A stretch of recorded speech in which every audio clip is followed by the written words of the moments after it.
You know, maybe this isn't the best time to be thinking about this, but I've something to ask you. Chances are we'll be heading to Denerim soon. And when we're there, I wonder if we might be able to look someone up.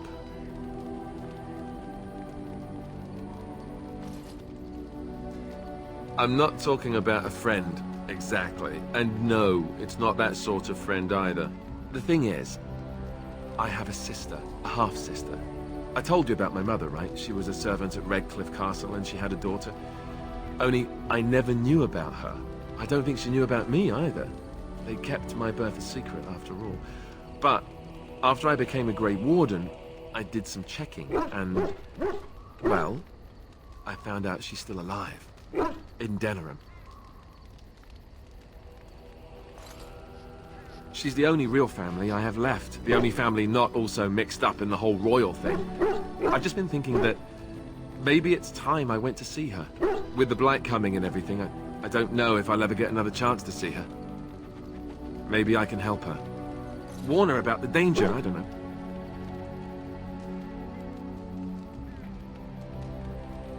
Could we? I'd appreciate that. If something happened to her and I never went to at least see her, I don't know if I could forgive myself. Her name is Goldana, and I think she remarried but still lives just outside the alienage. If we're in the area, then, well, it's worth a look.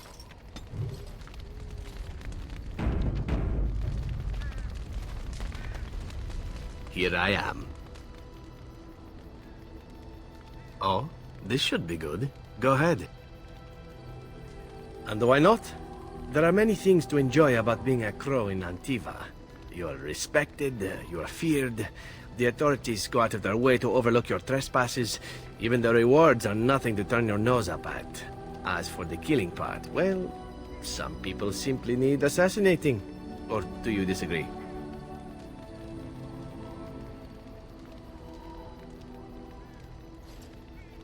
Now there's an interesting word, innocent.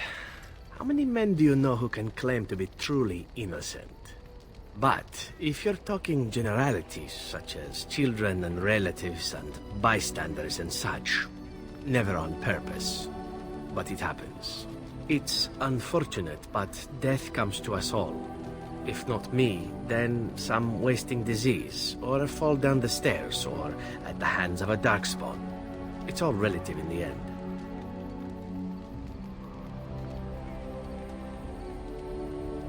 Death happens, as we like to say, and when I get paid for it, death happens more often. As far as enjoying the act of killing itself, why not? There is a certain artistry to the deed, the pleasure of sinking your blade into their flesh and knowing that their life is in your hands.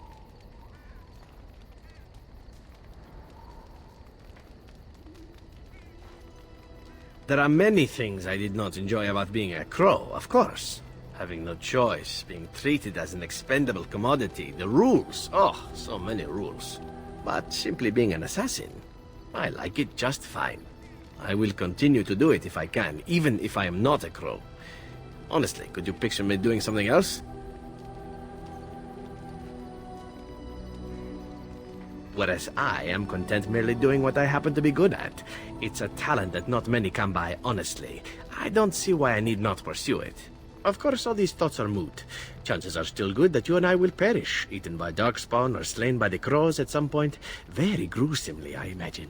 But it is pleasant enough to chat about. Come, let's move on while our boots still have some wear in them.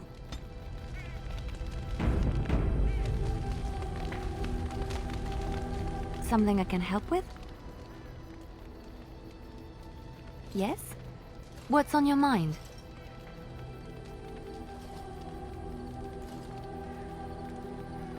My mother was from Denerim, and I consider myself a Ferelden.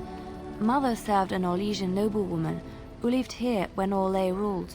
When Orlais was defeated and the common folk began to resent the presence of any Orlesian, the lady returned to Orlais. She took my mother with her. I was born in Orlais and did not set foot in Ferelden till much later. Mother was always telling me stories of her homeland. I think she missed it. Mother died when I was very young. Lady Cecily let me stay with her. I had no one else. She was quite old then, and she had me study music and dance to entertain her. It is unfair that I have more memories of Cecilie than my mother. She was an elderly lady, very refined and proper. She had impeccable manners and taste, more so than a lot of Orlesian ladies. Cecilie was also kind. My mother was unmarried and with child. It was scandalous, and Cecilie had every right to turn my mother out. She didn't. Strangely, the only thing I really remember of Mother was her scent. She kept dried flowers in her closet amongst her clothes, small white Ferelden wildflowers with a sweet fragrance. Mother called them Andrastis grace. They were very rare in Orlais. But enough about that. Let us move on.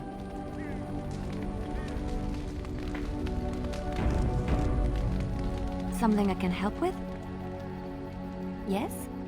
What's on your mind? I miss Val Royeaux. Unlike other cities where the people are the lifeblood and the character, Val Royeaux was her own person, and her people little more than decorations. There was always music in Val Royeaux, streaming from the many windows, quiet refrains and triumphant choruses, and always, floating above that all, the chant, coming from the Grand Cathedral. It was magnificent. Oh, it would take me a day or two to talk about the many splendors of Orlais, her golden fields, her lush meadows. Of course there are good things and bad things about Orlais, like anywhere else. Sometimes I miss it dearly, and sometimes I'm glad I'm rid of it. And you will laugh at this, but I miss the fine things I had in Orlais. Dresses, fine dresses and furs, and shoes, of course. One can't mingle with nobility with bad shoes, you see. Orlais is very fashionable, almost ridiculously so. But the shoes! Living with those ridiculous trends was worth it for the shoes.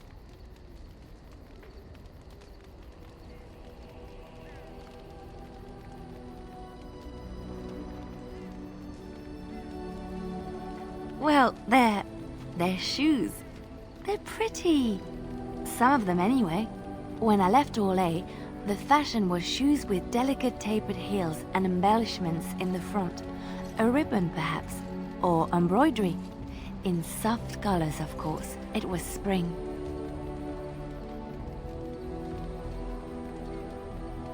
I had my eye on a pair my shoemaker was working on. It was covered in pale blue silk with amber beads on the toe. The shoes made in Orlais were exquisite. Not at all like these clunky fur-lined leather boots you have in Ferelden. Ugh, just look at them. They're sturdy shoes, but sometimes a girl just wants to have pretty feet. Oh, I could talk about shoes all day, but we have things to do, don't we? Something I can help with? Yes? What's on your mind? Where did you hear this? And did you not think that this could be historical fact and no longer true? Not all minstrels are spies. Most are just singers and storytellers, but some of them are what we call bards. Many use the two words minstrel and bard interchangeably, but to do so in Orlais would cause misunderstanding. Bards are minstrels and more. Spies, as you say. Some say there is a bard order, but I don't think this is true. Many bards work alone or in small groups, doing the bidding of a patron who pays for their services. If there is an organization behind it all, no one knows who they are.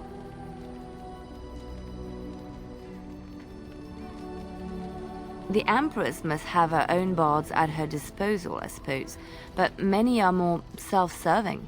In Orlais, there is much rivalry amongst the highborn. They fight over land, influence, and the favor of the Empress. But they cannot do this openly because it is impolite, and in public, they wear smiling faces and pretend to be civil. In secret, they plot and scheme to destroy each other. It is a game completely meaningless to anyone but its players.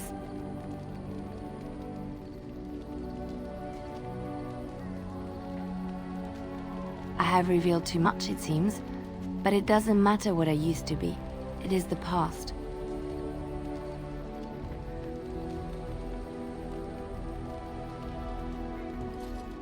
The excitement of the life wears off very quickly, I'm afraid.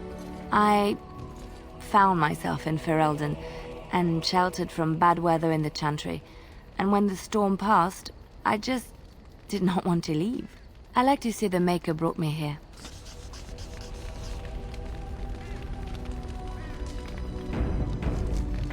Something I can help with? I don't think you have the correct aptitude. I could give you some pointers, though. You may be able to pass them on to someone you know. Let's just go over there, away from the others. For safety, yes? I expect there shall be daggers flying about willy-nilly for a time.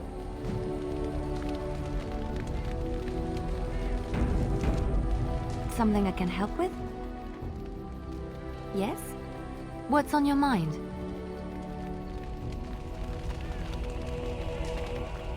Yes. I am hardly surprised. Very well. As you wish. It speaks. It doesn't have better things to do. On.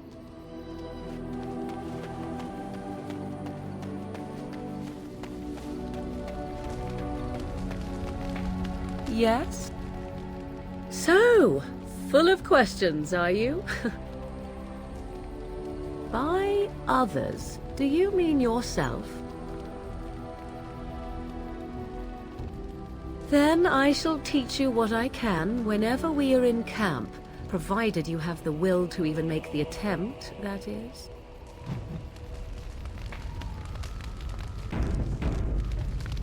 Yes? So, full of... Yes? We are in camp, so 'tis as... Ah, such a romantic, I see.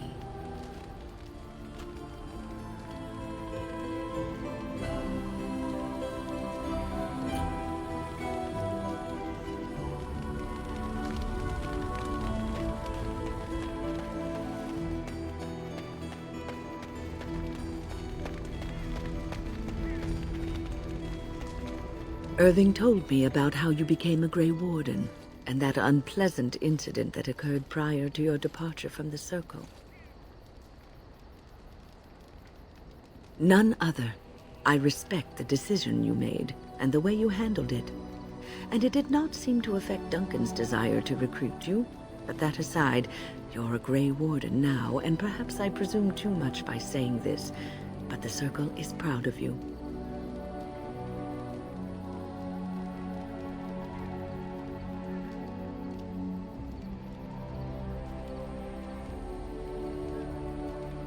Do not squander this time trying to explain why Irving picked you. Accept it, and be the Grey Warden you're supposed to be. Sometimes it gives me comfort to think that everything will end up the way it's supposed to. That it will be all right. You were chosen. You survived the joining when others did not. Perhaps it was meant to be. I must ask, what does being a Grey Warden mean to you?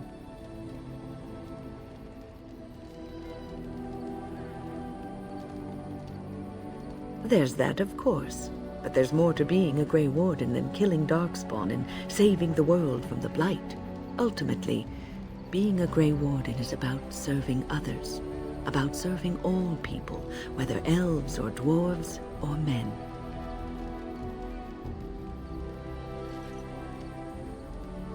As a Grey Warden, you are a guardian of men, and you guard them because their continued existence is more important than you are.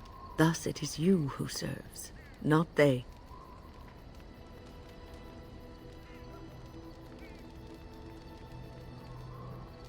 A good king, a true king who cares for his land, uses his power to rule firmly but fairly. He serves his people first and foremost. The king who does not do this, who believes that he is entitled to his power, who abuses it and uses it for his own means, is a tyrant.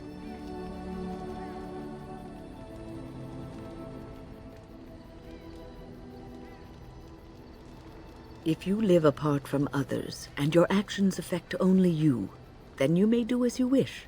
But if you have power, influence, and strength, your every action will be as a drop of water in a clear, still pond. The drop causes ripples, and ripples spread. Think of how far they will go, how wide they will become, how will they affect the pond. But I've lectured enough for today. I should stop before I wear out my welcome. Is there something you need? The Circle is in good hands. Irving knows what to do, and he doesn't need me underfoot. For now, I will support those that battle the Darkspawn. I do feel I left things unfinished in Ostagar. There is so much left to do, and I would be part of it.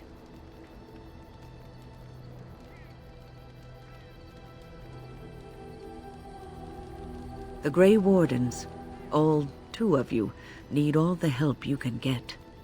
I will see this through to the bitter end, and after that, if I am still left standing, then I will return to the Circle.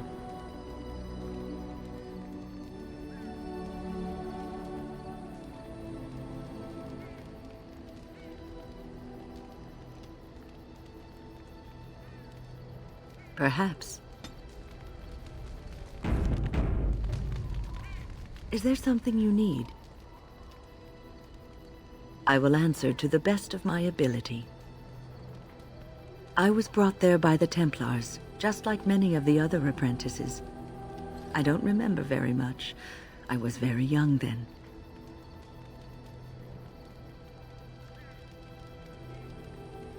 I set a boy on fire. It's a long story. I didn't have a family. I never knew my real parents. My earliest memory was of hiding in a hayloft on a farm, trying to keep warm.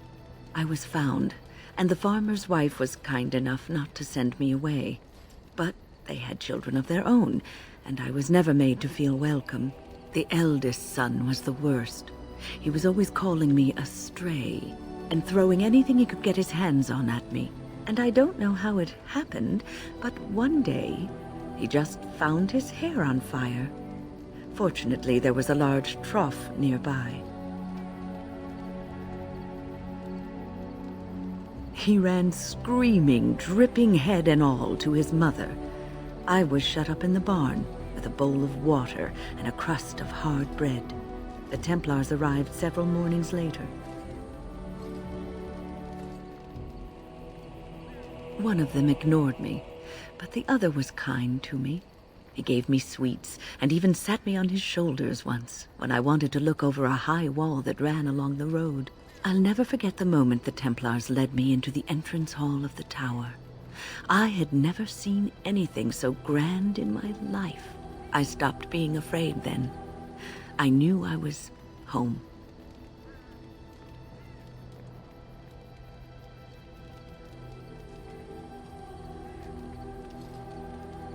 We were the lucky ones.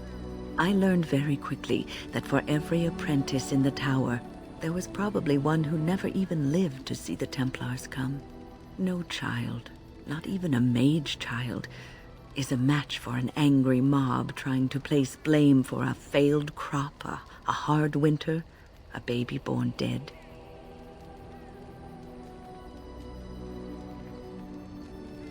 Superstition and fear is what makes these people behave in this manner. It will be a good long time before that changes. Well, that's about all there is to my tale.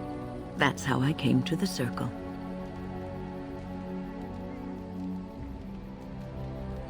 It has been almost a year, hasn't it? Do you miss the tower at all? You can take a mage out of the Circle, but you can't take the Circle out of the mage. Or so Irving used to say. He was joking, but there is some truth to the statement. A mage never really leaves the Circle, and for the rest of your life you will be seen as a Circle mage. Yes, even though you are a Grey Warden now, you are a mage, and always will be, especially in the eyes of others. You represent both mages and Grey Wardens, and your actions may reflect well or badly on both groups. Remember that. Oh, but listen to me go on. You start a conversation, and I just run away with it, don't I?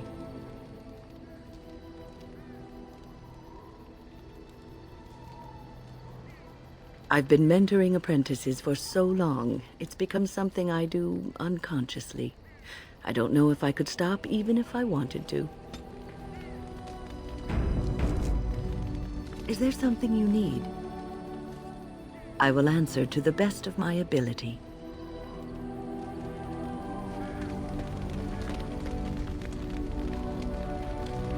Here I am. I'm still thinking about. Here I am. Oh, this should be good.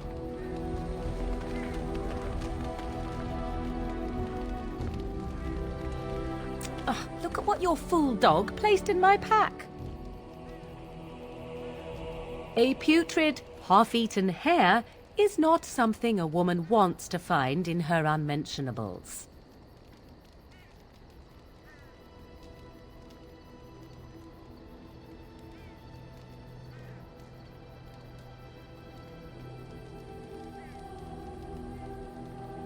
The dirty mongrel can have this back.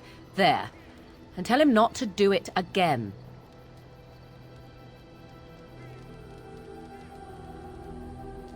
I just did. I don't want it, you worthless fur bag.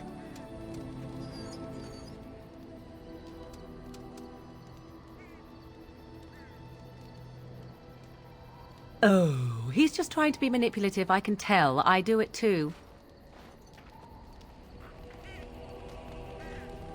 Your dog is filthy. I can smell him 50 yards off.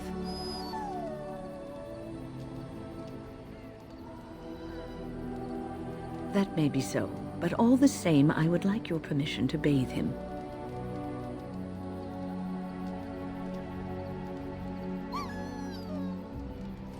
Excellent. I will get my soaps, and the dog shall have his bath after supper.